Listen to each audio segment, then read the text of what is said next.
Votre vie à Jésus. On va commencer par aïe aïe aïe. Dis ton nom avant, parce que c'est pas tout le monde qui connaît. Dis ton nom. Puis ensuite. Je m'appelle Alexa. Je- Pour ceux qui me connaissent, Alex, Yono. À quel âge j'ai donné ma vie à Jésus? Très jeune. Je m'en rappelle plus vraiment, mais très jeune. Yeah. Super. Je fais. C'est un petit peu gênée. Moi, c'est Leila, puis j'apprends encore, là, je pas encore. Ok, super. Oh, Rachel, derrière. Moi, c'est Rachel. J'ai donné ma vie au Seigneur, j'avais 16 ans.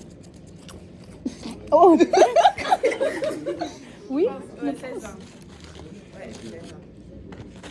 Ouais. Je m'appelle Prisca.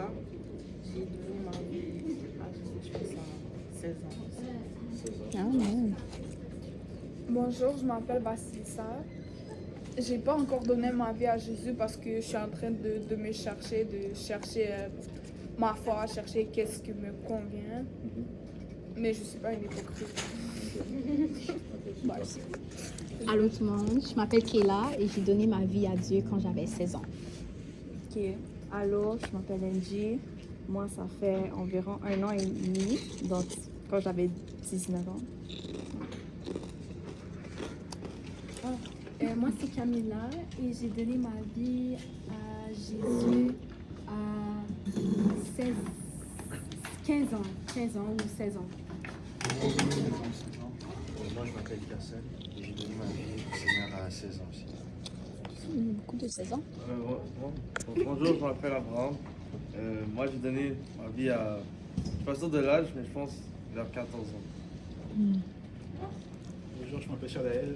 J'ai donné ma vie à 16 ans. Il a donné sa vie à 16 ans.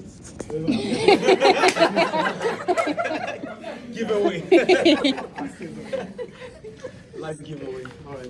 Je m'appelle JL et j'ai donné ma vie à Jésus à 16 ou 17 ans. Bonjour, je m'appelle Samuel. J'ai donné ma vie à Jésus à 11 ans. Oh. Moi, c'est 18 et j'ai donné ma vie à Jésus au secondaire 4. Je sais pas, là, je fais 16 ans. 16 ou 15. 16, ben c'est ça. Ah, ok. Moi, c'est Noémie. J'ai donné ma vie à Jésus à 16 ans. Moi, je m'appelle Edwika. J'ai donné ma vie à 15 ans. Ok, moi, je suis ici parce que... For the vibes. Moi, je suis intéressée par la religion et tout là, donc, mais je suis bouddhiste. Ok, mais c'est quoi ton nom? Marika. Marika, je t'ai Moi, c'est Fred. Je n'ai pas encore donné ma vie à Jésus, mais c'est pas Ah, c'est moi. C'était facile quand ça vient à toi. Moi, c'est Daniel. Et à quel âge j'ai donné ma vie à Jésus? Moi, mes parents, enfin ma mère nous a tous élevés à l'église. Mais j'ai vraiment pris cette décision, je dirais, vers l'âge de 11-12 ans. 11-12 ans. C'était entre 6e année primaire, entre 5-6e. C'est quel âge? C'est ça. C'est un âge qui 12 ans. 11-12 ans. Moi, je m'appelle Karitana. J'ai donné ma vie à Jésus à l'âge de 16 ans. Beaucoup de 16 ans. J'ai une question, mais je sais pas si c'est une question stupide. Il n'y a jamais de question. Il n'y a pas de question super. Est-ce que tu peux dire... Non, mais genre, est-ce que donner la vie à Jésus, ça veut dire que tu peux pas, comme, avoir des tatous ou faire des trucs qui sont pas chrétiens? C'est quoi donner sa vie à Jésus? C'est une bonne question. Ben, La Daniel. discussion commence. C'est une C'est discussion quoi de groupe, donner hein, c'est sa pas- vie à Jésus? C'est quoi donner sa vie à Jésus? Ben, on va répondre à la question, mais juste... Ah, on a fini? Ouais, on a Ok, fini. Attends. Rebecca, elle a pas C'est ça. Oh, Rebecca. Ouais, tu peux... Mon désir est là? Mon désir! Oh, non, viens t'asseoir ici. Waouh! Waouh! Non. Mon désir, vas-y. Je sais pas si c'est bonjour ou bonsoir. En tout cas, salut. Salut. Je m'appelle Mon Désir et j'ai donné ma vie à Dieu vers 10 ans, 11 ans. Amen. Bonjour, mon nom c'est Rebecca et j'ai donné ma vie à 14 ans. Ma vie à Jésus à 14 ans. All right. Et donc, il y a une première question qui a émergé, le français. C'est quoi donner sa vie à Jésus? Quoi? Ben, dans le fond, ben, elle a dit, ben, dans le fond, renoncer à toi-même. Genre, quand tu donnes, dans le fond, ta vie à Jésus, c'est que comme, quand tu fais le choix, ben, Dieu va mettre ce désir-là dans ton cœur de donner ta vie à Jésus. Dieu va mettre des convictions dans ton cœur, ce qui fait que c'est plus, pas que ta vie ne t'appartient plus, donc tu n'as plus le contrôle. Fait que comme si tu dis, genre, ok, vu qu'il y a certaines choses que j'ai pas le contrôle, ben, je vais laisser le Seigneur prendre le contrôle. Tu comprends? Fait que quand tu laisses le Seigneur prendre le contrôle, Dieu, il a un plan, tu vois, pour ta vie. Et le plan de Dieu, il est parfait, tu vois. Fait que des fois, ça va aller à l'encontre de tes désirs, mais Dieu, il va mettre, plus que tu avances dans ta relation avec le Seigneur, Dieu va mettre tes désirs, ce qui fait que comme, il y a certaines choses que ça va venir comme des automatismes, tu vois. Comme, tu sais, comme chacun d'entre nous, on est tous dans un processus de foi, tu vois. On ne va jamais arriver, on va être parfait, tu comprends. Mais aux yeux de Dieu, vu qu'il s'est sacrifié pour nous, c'est comme si que genre, il nous sanctifie, tu vois. Fait que voilà, c'est ça. Amen. Ben, moi, la nuance que j'ai appris à faire avec le temps, quand je grandis dans ma foi, c'est que je vis même, parce que je sais que dans la Bible, ça dit, c'est plus moi qui vis, c'est Christ qui vit en moi. Des fois, on aime dire, oh, moi, je vis pour Dieu. Mais la parole dit vraiment pas que tu vis pas pour Dieu, c'est vraiment Christ qui doit vraiment vivre en toi. Et ben, j'apprends à vraiment m'adapter à cette parole-là et à me l'approprier. Parce que je sais que des fois, comme on peut avoir justement des passions, nos désirs à nous, on voudrait les faire passer en premier. Mais des fois, je me dis, si Jésus était là, qu'est-ce qu'il aurait fait à ma place? Et je sais que je ne saurais pas agir comme j'aurais projeté de le faire, donc j'ai agi différemment. Ça vient aussi avec la Amen. Moi, je dirais que, avant tout, vivre, quand on parle de vivre, on parle de, justement, comme le processus de la vie. Nous, comment on est venu, genre, à où est-ce qu'on est aujourd'hui, ça a commencé par la naissance. Dieu nous a tissés dans le sein de notre mère, puis ensuite, ben, on a grandi et tout. C'est le même processus avec le Seigneur. Le Seigneur, quand un homme lui a demandé dans le livre de Jean, genre, qu'est-ce que je dois faire pour aller au ciel, tu vois? C'était quand même un homme intègre et tout. Qu'est-ce qu'il lui a dit? Il lui a dit, en vérité, si un homme ne naît de nouveau, il ne peut voir le royaume des cieux. Donc moi, je vois ça de la même manière. Avant tout, donner sa vie à Christ, c'est le laisser, comment dire, faire en sorte que tu naisses de nouveau. Puis naître de nouveau, c'est quoi? Ben, c'est naître d'eau et c'est naître d'esprit. Puis naître d'eau, ben... Attends, là, je vais tester ceux qui étaient là pendant l'exhortation, là. Qui peut me dire naître d'eau, c'est quoi? Non, vous? Ouais. Le baptême. Ouais. Le baptême au nom de qui? Au nom de Jésus, ouais. Le baptême au nom de Jésus, c'est vraiment, c'est le processus de naître de nouveau. Et puis, dans le fond, quand tu te fais baptiser, tu dois être plongé dans l'eau au nom de Jésus-Christ, puis ça fait que tes péchés sont effacés et que tu commences de nouveau, genre, ta marche avec le Seigneur Jésus. Et quand tu te fais baptiser, tu t'identifies au fait que Jésus-Christ, quand il a été à la croix, après que son sang a été versé, ben, ils l'ont enterré, donc tu t'identifies à son ensevelissement. Puis après ça, naître d'esprit, c'est quoi? Naître d'esprit. Ouais, tu reçois le baptême du Saint-Esprit. Puis le baptême du Saint-Esprit, c'est vraiment, c'est l'Esprit qui a ressuscité Jésus des morts qui vient habiter en toi. D'où je fais le lien avec ce que la sœur Ethnica, elle a dit. C'est plus toi qui vis, mais c'est Christ qui vit en toi. Puis ça, c'est réel. Et le signe qui montre que tu as reçu le don du Saint-Esprit, mais on le voit au travers de la Bible, c'est que éventuellement, ben, tu parles en langue. Oh, alléluia. Mais tu parles en langue. Et puis, moi, je pense que avant tout, donner sa vie à Christ, c'est naître de nouveau. La première étape, c'est naître de nouveau. Comme nous, la première étape de notre vie, ben, c'est la naissance. Et après ça, petit à petit, il y a la sanctification, comme la sœur Enika a dit et la sœur Noémie. Mais avant tout, c'est important de naître de nouveau parce que s'il n'y a pas la naissance, éventuellement, quelque part, il manque une étape. Nous, on ne s'est pas rendu en tant qu'adulte. On n'est pas sorti du ventre de notre mère en tant qu'adulte. On est passé par la naissance. C'est la même chose dans le processus avec Chris. Je pense là. C'est la même chose. Il faut qu'on ait de nouveau. Puis ensuite, le Seigneur va faire en sorte justement qu'il y ait la sanctification qui vient et tout. Mais je pense que c'est important de passer par ces étapes-là avant.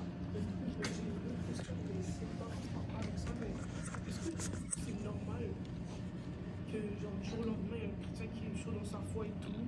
Mais attends, je pense que ça peut arriver à tout le monde, genre, que du jour au lendemain, tu es chaud dans ta foi et tout, tu es à fond pour Dieu, puis demain, tu es à fond dans le monde, tu oublies Dieu, genre, pendant des années, genre, pendant 10 ans, tandis que dans le passé, tu étais vraiment un bon servant, genre, tu étais là accroché à Dieu, une personne que tu t'attendais même pas à ce qu'elle change directement comme ça. Du jour au lendemain, genre drastiquement, il n'y a pas eu des petits, genre... C'est impossible, mais moi, dans mon cœur, je me dis, ça tout peut arriver, je sais pas. OK. Et on dirait que ça veut dire qu'il n'était pas au fond dedans, dans le plus profond de son âme. Genre. Peut-être comme il pensait qu'il est dedans, mais inconscientement il n'était pas dedans. Ben moi, j'aurais quelque chose à rajouter là-dessus parce que moi, je pense que ça pourrait peut-être être possible dans la mesure où, quand tu reçois le Saint-Esprit, c'est quelque chose qui se développe, ça s'entretient. Tu sais, je veux dire, c'est comme une flamme en toi, tu dois l'entretenir pour qu'elle puisse continuer à briller. Après, si tu laisses comme les circonstances arriver, puis tu sais, je veux dire, ça peut arriver qu'il y a des circonstances qui vont à l'encontre de notre volonté, puis tout ça, puis ça arrive, puis la vie est difficile, tu vois.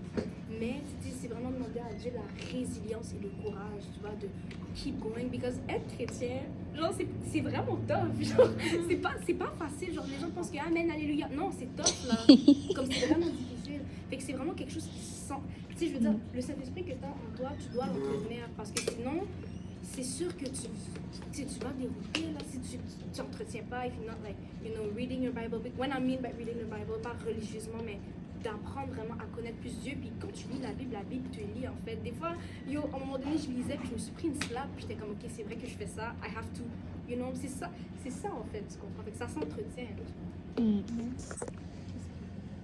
Yeah. Moi, je pense que oui, ça peut arriver.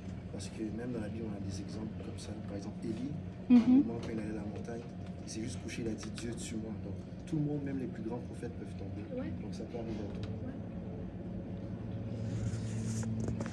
Quelqu'un d'autre a quelque chose à dire à ce sujet? Allô? Salut. Salut. Je savais pas qu'il y avait autant de monde.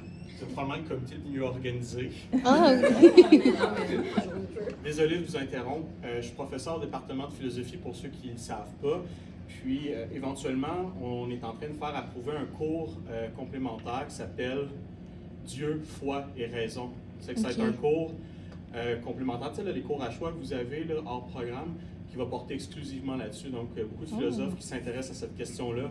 Pas juste des philosophes athées, là, beaucoup de philosophes chrétiens là, comme Saint-Anselme de Cantorbéry, Saint Thomas d'Aquin, plein de gens comme ça, puis aussi plus modernes. Si jamais ça vous intéresse, ça s'en vient, je sais pas quand, je pense que c'est comme dans 1 an, ça s'en vient bientôt. Ben c'est ça, mais ça s'en vient. Ben c'est cool. Oui, fort probablement. Notamment, il y a aussi, j'ai un philosophe russe dont le nom m'échappe malheureusement en ce moment, là. Mais c'est ça s'en vient très bientôt. Un truc comme ça. Peut-être qu'on se revoit dans ma classe, j'espère. Peut-être. Merci. Salut. Bye bye. Bon, ben pour ceux qui restent, ben vous savez, si vous êtes intéressés, vous savez. C'est ton rôle de philo? Ah ouais? Est-ce qu'il croyait ou? Il disait il ne donnait pas sa position en classe. Donc, si on revient là, on en a laissé. Ouais. La question était, est-ce que c'est possible de perdre sa relation avec Dieu, perdre sa foi du jour au lendemain? Et puis on a eu plusieurs éléments de réponse. Et puis Kerson a dit qu'il a donné un exemple dans la Bible. Et il a dit que même le prophète Élie, du jour au lendemain, il a dit à Dieu prendre sa vie, littéralement. Donc, est-ce que vous avez d'autres choses à rajouter? Est-ce qu'il a perdu sa foi? Non, il n'a pas perdu sa foi. Qu'est-ce qu'il a? Il en voulait en finir. Ok. C'est deux trucs différents. Je sais pas. Ouais. Oui, désolé. Moi, je pense que c'est pas. D'une façon que tu peux entretenir ta foi, c'est faire de l'introspection. Parce que, justement, comme qu'est-ce que Mika a dit, Dieu est à l'intérieur de toi. Puis quand tu fais de l'introspection, tu regardes, quand tu regardes à l'intérieur de toi, tu es en contact direct avec Dieu. Parce que tu le regardes, tu le comprends. Je sais pas vraiment comment expliquer, je me suis dit. Non, tu as bien expliqué. Ça prend temps. C'est pour ça que tu dois rentrer de l'accent. Parce que tu sais, comme tu as dit, l'introspection, tu sais, comme il y a des fois, tu sais que tu as des choses à travailler, mais en même temps, tu vas pas y arriver par tes propres forces. Vu que Dieu il est en toi, tu demandes à Dieu de continuer ce travail-là. Parce que tu sais, on n'est pas parfait. Mais, comme je le dis, c'est le sang de Dieu qui nous sanctifie. Tu vas y arriver. Mais ton point, il va aller. Et puis le mot qu'il a utilisé est intéressant, introspection. Quand Noémie, pas Noémie. Noémie a dit que des fois elle lit la Bible et puis il y a un verset qui va la frapper parce qu'elle se reconnaît là-dedans. Et parlant d'introspection, la Bible va être un miroir en fait, qui va vraiment te révéler sur toi-même. Mais genre, elle reconnaît ses péchés ou elle reconnaît quoi? Ben, reconnaître ses défauts. Exactement. Donc, est-ce qu'on a conclu à peu près la première question? On m'a pas donné une réponse exacte. Là. Ta question, c'était...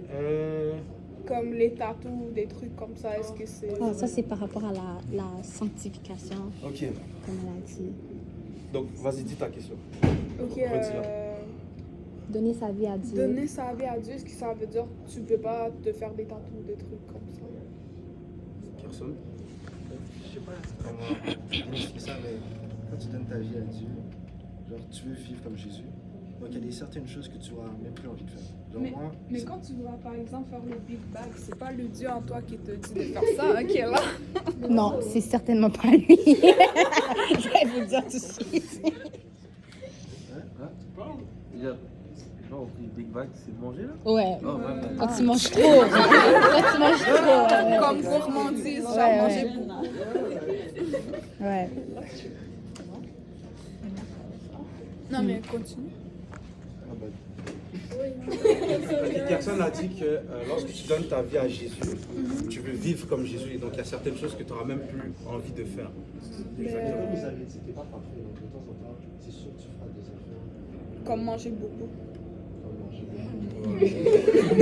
Mais c'est juste un exemple. Mais pour la question des tatous, c'est à peu près la même chose. Donc La en Bible. gros, non. Il y a des choses que tu peux pas dire que tu as donné ta vie à Jésus et puis tu agis de la même manière qu'avant. Ouais. C'est comme un peu contradictoire. Justement, on veut justement. On est fait par Dieu, justement. On est fait genre. Tout. Ben, de faire certaines choses qui le déplaisent. Mais par exemple, est-ce que ça veut dire que si avant tu avais des tatous ou des trucs comme ça, là tu dois aller au truc laser, les enlever, maintenant que tu es chrétien? Est-ce que quelqu'un veut répondre? Je sais pas. Moi, ma question c'est en quoi trop manger est-ce mal si on est des êtres humains et on veut se nourrir?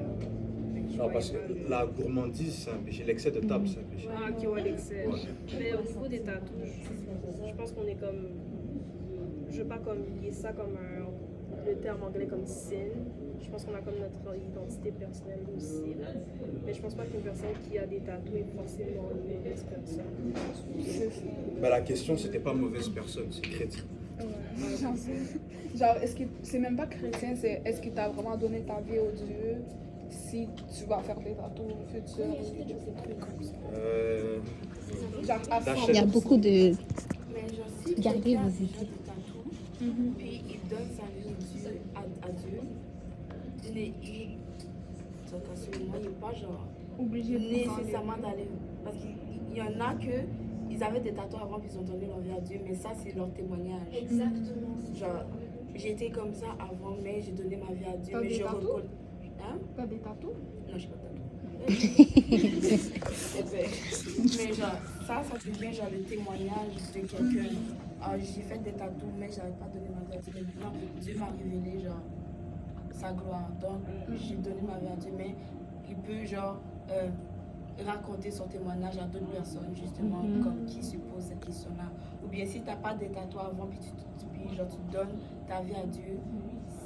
Et après, tu fais des tatous. Comme Kerstin l'a dit, tu fais pas des choses genre, qui va commencer à te déplaire. Mais est-ce que Parce ça que le... c'est clair dans la Bible que genre, tu vas pas genre... Mais est-ce que ça le déplaît parce que tu modifies ton physique, genre la chirurgie, le maquillage, les perruques peut-être, je sais pas. Il y a des versets dans la Bible qui expliquent ça. Mais moi, je veux dire, parce que pas, pour être direct, pour Vassili ça, je pense, là, il faut se fier juste à la Bible, sur la scripture. Là. Mais c'est pas écrit, il faut pas fumer. Mais dans la il Bible, faut pas exemple, faire des- la version Louis II, je vais le lire, ça dit vous ne ferez point décision dans votre chair pour un mort et vous n'imprimerez point de figure sur vous, je suis l'Éternel. Mais dans la version Parole de vie, ça dit si vous êtes en deuil, ne vous faites pas décision sur le corps, ne faites pas de dessin sur votre peau, le Seigneur c'est moi. Mais il y a aussi la Bible expliquée, mais ça tu pourras le lire, mais dans le fond, il y en a qui utilisent ce verset-là pour dire comme quoi qu'il y a une approche comme quoi Dieu ne sollicite pas vraiment qu'un chrétien ou qu'un son enfant ait des dessins sur la peau, mais après, encore une fois, c'est une question de conviction. Si tu donnes réellement ta vie à Jésus, tu sais, ça se peut que ta conscience va te questionner, why, pourquoi tu veux faire ça? Moi aussi, il y a une parole dans la... il y a un verset dans la Bible qui dit genre, tout m'est permis, mais tout m'est pas utile. Fait que, tu sais, des tatous, comme en tant que chrétienne, moi je vais pas faire ça, mais tu sais, tu vas pas nécessairement aller en enfer. Tu sais, je veux dire, ça va pas, c'est pas ça qui va mettre en compte ta salvation, mais il y a des choses, c'est juste pas nécessaire. Tu sais, c'est comme tout m'est permis, mais tout n'est pas utile. Fait que c'est pas nécessaire. Tu comprends? Mais après, c'est entre toi et Dieu.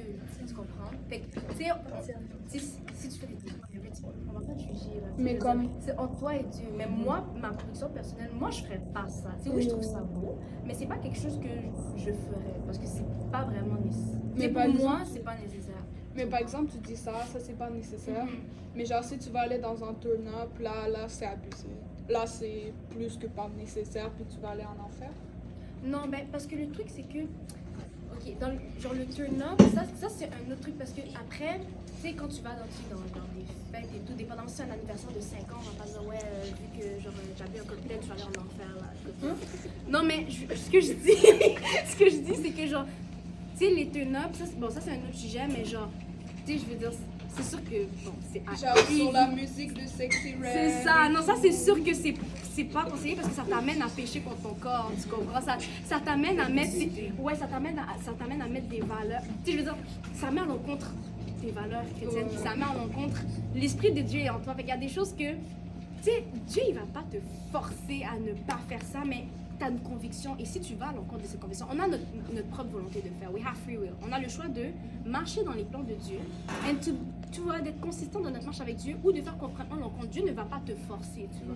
This is why que comme, c'est toi qui es comme, ok, est-ce que je vais donner ma vie à Jésus? Dieu ne force personne. Non, sauf que, genre, tu sais, si tu décides de turn up whenever, de drink whenever, c'est sûr qu'il y aura des conséquences non seulement sur le mental, sur le physique et à long terme spirituel. Tu comprends? Fait il y a ça aussi. Tu sais, il y a ça aussi, tu comprends? Non, mais genre, comment t'as décidé que les tatous c'est moins grave que, je sais pas, écouter Pour Dieu, il du n'y a pas de Sexy péché Red? plus grave. Ouais, For God, c'est un it's a péché. sin. Un péché, Que c'est un tu péché. mentes, que tu tues quelqu'un, c'est un péché. Même si tu mens pour pas que tes parents te frappent. Non, mais rendu là, un mensonge, c'est un mensonge. C'est ça, c'est ça. C'est ça, genre, tu sais, pour Dieu, tu sais, pour nous les humains, vu qu'on voit tout de manière perspective, qu'on a comme. Une logique mathématique. Ouais, on a une logique mathématique, mais Dieu, il surpasse toutes ces choses-là. Des fois, il y a Fait que pas c'est de pour ça logique que. humaine, genre. Non, mais c'est parce que c'est pour ça. Non, mais Dieu, il surpasse la logique Ouais, parce que les humaine. pensées de Dieu se font la pensée de l'homme. Voilà, c'est ça. C'est Je pour vais ça que. juste laisser la parole à Tatiana. Tatiana, ouais.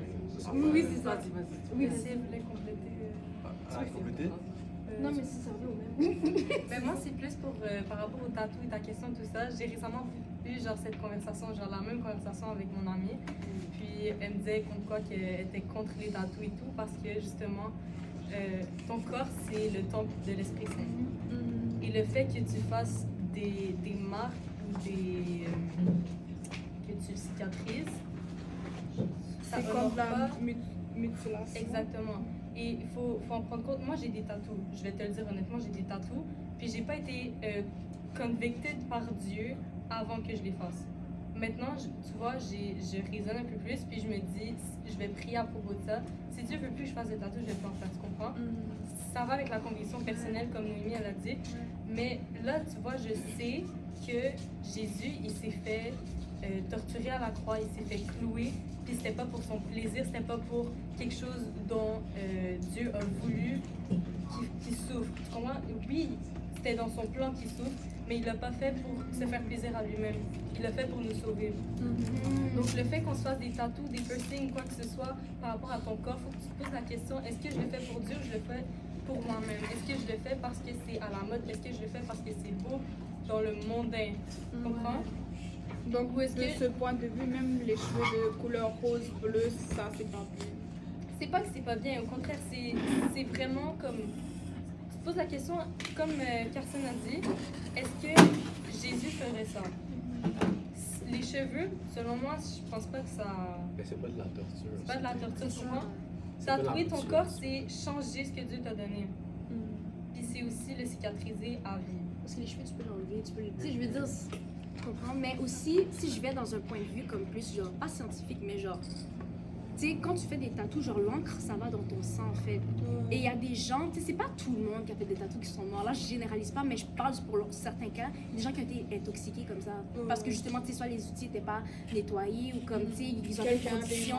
Non, mais ils avaient une maladie avec leur sang, puis comme l'encre a genre contaminé le sang. Fait que tu sais, il y a de l'encre qui va dans ton sang quand tu te fais tatouer. Fait que scientifiquement, même par la science, c'est pas conseillé de faire ça. Tu sais, c'est pas tout le monde. Tu sais, il y a des gens qui ont des tatous, sont pas morts, là, ils vont bien.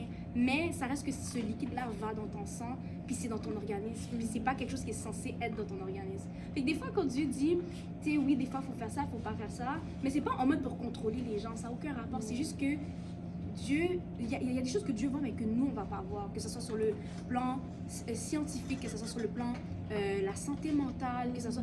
Tu sais, il y a des choses que... C'est pour ça, en tant que chrétien, c'est pas juste spirituel. Il faut penser à la santé mentale, il faut penser à notre physique. Il y a certaines choses que c'est même pas bon pour l'organisme aussi.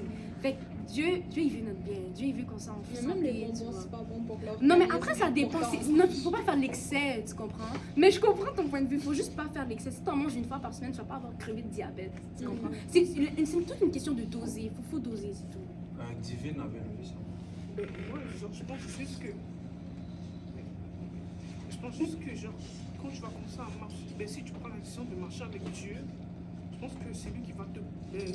ça que tu apprends avec Dieu et tout. Tu passes du temps avec le Saint-Esprit, c'est le Saint-Esprit qui va te convaincre que c'est pas une bonne idée de faire ça. Donc, en ce moment, tu te poses pas des questions, mais je pense que plus tu vas marcher avec Dieu, il va répondre à tes questions. Ouais, ouais. Comme c'est normal, c'est vraiment Parce que normal. moi, il y a beaucoup de choses que j'avais envie de faire et quand je n'étais pas à fond avec Dieu, mais plus je passais du temps avec Dieu, le Saint-Esprit m'a convaincu d'arrêter certains péchés que je faisais pour mon bien. Parce que les gens, ils pensent que quand Dieu il dit oh, fais pas ça, c'est des règles et que c'est pour nous contrôler, mais en fait, lui, comme elle a dit, il voit plus que ça. Genre, il voit que c'est pour une protection, tu vois. Ouais, ouais. Carson. Vraiment, pour des situations comme ça, j'ai une règle très logique. C'est juste, hein, en tant que chrétien, tu vas souvent être amené à parler aux gens de Jésus. Maintenant, tu te dis, est-ce que la façon dont je suis habillé, ma façon, mes tatous, mes piercings, tout ça, mes cheveux, est-ce que ça va empêcher la personne de m'écouter? Donc, genre, si le fait que tu as des tatous va dire cette personne, ah, t'es un vagabond, arrête-toi, il va même pas t'écouter, c'est mieux pour toi de pas faire de tatous. Donc, même les dreads, c'est illégal. C'est pas illégal, c'est juste genre. C'est pas illégal, c'est juste genre. Non, mais j'avoue est-ce que ça va éviter que la personne écoute mon message, la façon dont je suis habillé, la façon dont je suis coiffé et tout? La façon dont je me présente, en fait. Qui est-ce que j'essaye de représenter? Il y a aussi l'affaire de dreads que tu as mentionné. Il y a aussi genre la nature des choses. Des choses que la Parce nature... que les femmes doivent avoir les cheveux longs, puis les gars avoir les cheveux courts. Non, mais comme les dreads, par exemple, la nature des dreads, ça vient de la Rastafari. De base, c'était pour louer leur dieu, tu vois. Oh. Donc si tu Attends, commences... quoi? Ça, c'est un vrai truc, c'est un vrai truc. Non, j'ai pas entendu. Oh, j'ai dit, comme chaque chose a une nature. Si tu regardes la nature des choses, tu remarques que de base, c'était mauvais, tu vois. C'est comme l'Halloween. L'Halloween, pourquoi on ne veut pas fêter ça en tant que chrétien? Parce que de base, l'Halloween, c'était pour célébrer des fantômes ou des esprits, tu vois. Mais actuellement, on fait que donner des bonbons, on croit que c'est correct. mais la nature de cette Ça affaire-là. provient d'eau, ouais. L'origine Ça était provient- mauvaise. La même chose avec du yoga. Yoga, les gens disent ah c'est calmant et tout, mais de base le yoga c'était quelque chose pour louer des esprits encore aussi. Rentrer en communication Exactement. Et, Mais t'as dit les dreads, c'est le. ouais, les dreads en fait, d'où ça provient, ça vient de la Rastafari. Et en gros, ça venait c'était une forme d'adoration à leur Dieu, en fait. Et plus long que tu avais, plus que tu t'adorais plus ton Dieu, tu vois. Et là maintenant, c'est rendu un style, tu vois. Et là, plusieurs gens veulent faire des dreads. Mais ça reste quelque chose qui n'était pas Ça de dépend. bonne nature, je Ça, sais pas. ça dépend parce que non mais ça dépend parce qu'en Jamaïque c'est vrai que c'était le cas, mais en Afrique il y avait certains peuples c'était pour se protéger du soleil et qu'ils mettaient genre des dreads puis ils mettaient de l'argile et tout. Ouais, mais ça, Fait que ça, ouais. ça dépend genre. Mais je comprends ton point de vue mais ça dépend. Ouais. Ça dépend. Mais attends, je comprends pas. C'était pour glorifier un dieu méchant ou je comprends pas? Mais c'est le Dieu de la Rastafari, c'est pas notre Dieu en tout cas. Ok, ouais, genre. C'est pas le vrai Dieu, exactement. Mauvais, mais genre tout ce qui est pas chrétien, tout est mauvais. Le bouddhisme. Mais il n'y a pas 3 dieux, il y a juste un seul Dieu, tu vois. Donc si tu t'adores un autre Dieu, tu adores quelque chose qui n'est pas de Dieu, je sais pas. Qui est fou. Ouais, Donc le dieu de l'islam, c'est fou. Ben, Non, parce tu que peux c'est pas vrai. prétendre croire en Jésus-Christ qui dit je suis le chemin, la vérité et la vie et penser qu'il y a d'autres chemins, d'autres vérités, d'autres vies en fait. Et Parce qu'il n'y a pas de Jésus dans l'islam, hein, je pense. il y a Jésus, mais c'est un autre Jésus. C'est une autre C'est un personne. prophète. ouais. C'est juste un prophète, même c'est un autre Jésus en fait. En somme, chaque religion a son propre Jésus. Ouais. Ils sont pas, tu sais, comme tu as dit, l'islam n'a pas forcément appelé leur Dieu Jésus. Je pense qu'ils ont un autre. Non, Jésus comme le Prophète personnage Mohamed. historique, là, le Jésus de Nazareth, il est dans le Coran, tu vois, comme prophète Issa. C'est comme ça qu'il l'appelle en arabe. Mais la manière dont ils vont le décrire ou quelque chose, c'est contraire. En fait, c'est pas en accord avec la parole de Dieu. Mais c'est le cas en fait aussi pour toutes les grandes religions. Toutes les grandes religions prétendent avoir l'exclusivité ou le monopole de la vérité, tu vois. Et tu peux pas dire que tu crois à une certaine chose et que tout aussi est valide, en fait. Ça, c'est pas une affaire de christianisme, c'est juste quelque chose de, je dirais, Mais chacun a le droit d'avoir ses croyances. chacun a le droit. Mais si tu crois que quelque chose est vrai, forcément, ça veut dire que ce qui va D'autres trucs contre... sont faux. c'est Pour juste- toi, personnel. Exact. J'avais vu une main levée. Oui, c'était moi. J'avais une question parce que justement, avec les tatous et tout, parce que ben, je parle à d'autres chrétiens en dehors d'ici, tu sais, pour essayer un peu de m'informer puis de plus me mettre devant le christianisme. Et moi, il y a quelqu'un qui m'avait raconté, cette personne m'a raconté que Dieu s'était révélé à lui, mais pendant qu'il faisait des tatous. Genre que lui, il recevait un tatou. Mais après, je connais pas les détails parce que j'ai pas posé de questions. Parce qu'en fait, je savais même pas que c'était comme une offense de se faire un tatou. Je savais même pas. Genre que Dieu l'a fait un tatou, genre. Non, mais genre que lui. Non, genre que lui, il est en train de se faire un tatou, mais pas lui-même, mais tu sais. Genre, Et Dieu s'est révélé à lui. Et oui, et Dieu s'est Il a révélé dit à quoi? lui. Mais je sais pas, je peux poser des questions. On sait pas. Parce que. Parce que moi, je pense que Dieu peut se révéler dans les situations les plus Tu sais, il y avait un terroriste qui était d'origine musulmane. Et Dieu s'est révélé à lui pendant qu'il était en train de... Puis ça veut pas dire que... Tu sais, un chrétien va pas dire « Ah, ben c'est parce que Dieu s'est révélé à lui, ben on va tout tirer... » Non, mais non. Tu sais, je veux dire, faut faire la part des choses. Dieu peut se révéler à n'importe qui, mais dans les moments les plus improbables. C'est pour ça Et que c'est je ça dis- qui fait que... Ça prouve que Dieu, il surpasse tout entendement, il surpasse toute circonstance parce que il y a des gens, ils étaient dans leur lit de mort, Dieu s'est révélé à eux. Il y a des gens, ils étaient à l'hôpital. Puis il y a plein de témoignages comme ça, tu sais. Pendant qu'il y a des gens, pendant qu'ils étaient au club, Dieu s'est révélé à eux. Tu comprends? Fait que, tu sais, il y a ça aussi, tu comprends? C'est pour Mais ça je que je comprends. t'ai posé la question de qu'est-ce que Dieu l'a dit. Mhm. Mais ça change tout. Ouais. Tu vois que même dans la Bible, Paul, Jésus s'est révélé à lui alors qu'il était en chemin pour aller persécuter et tuer des Voilà, chrétiens. c'est ça. En fait, tu vois un peu. Mais la différence, c'est ce que Dieu dit, c'est la parole. La différence. Je comprends. Je ne sais pas si vous voulez passer à la prochaine question, parce qu'on en a quand même beaucoup à couvrir. Mais c'était déjà un bon